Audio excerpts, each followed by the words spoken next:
Amar Muhtar rahimahullah бұл кісіні дарға асайын деп жатыр, өлтірейін деп жатыр. Сонда сіздің ең ақырғы сөзіңіз не десе, егер рұқсат берсеңдер 2 рәкат намаз оқып алайын деді.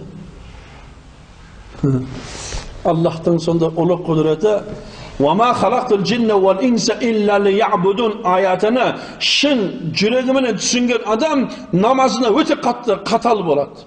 Себебі ең үлкен құлшылық бұл не? Бұл намаз. Ең үлкен құлшылық. Біздің қазақта бір мақал бар. Бейнамаздан кейін намаз жаман деп қояды. Бейнамаздан кейін намаз жаман деп қояды. Ол бейнамаздан кейін намаз жаман дегені бір намазына қосып оқиды. Пешенді асырға қосып, асырды шамға қосып қойды, шамды құптанға қосып оқиды. Бейнамаздан кейін. Егер шынымен осы адамзат мен өмірге Аллаға құлшылық қылу үшін келдім деген түсінікті шын жүрегіме түсінетін болса, ол намазын қаза қылмайды. Намазда қатты тұрады.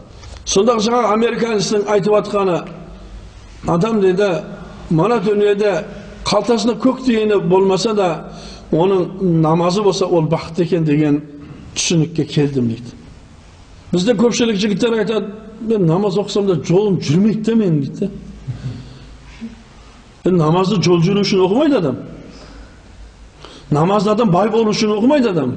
Намазды адамына күшті болу үшін оқымайды. Қазір көпшілік мына спортсмен сымақтар бар анау. Önce namaz оқып жүреді. Олимпиада чемпионы боламын деп. Олимпиада чемпион болу үшін оқымайды намазды. Бәлкім намазды Аллахтың разылығы үшін, халыс Аллах үшін оқылады намаз.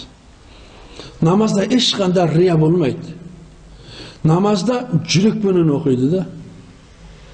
Зайнул Абидин разиаллаху анху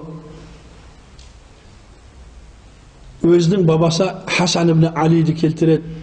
Хасан ибн Али разиаллаху анху дәрет алып атқан уақытында дірілдеп, қалтырап, сарғайып кетер екен. Сарғайып кетеді оған.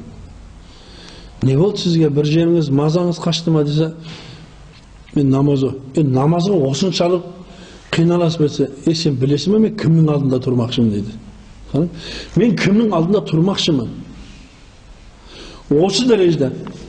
Сол үшін олардың дұшпандары, олардан неше мың километрден қорқатын болғанда, олардың дұшпандары.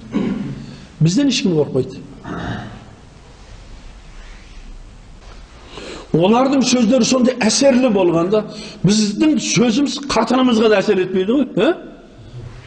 Қойшай дейді. 3 күндік тақуа болып қалдың ба, көзіме көрінді. Біттің да сонымен. Себебі әсер жоқ та, ол намазда әсер жоқ та. Адамзат егер шынымен, шын жүрегіменен намазыны толық, оның сөзі әлбетте әсер етеді. Ол хақ нәрсе.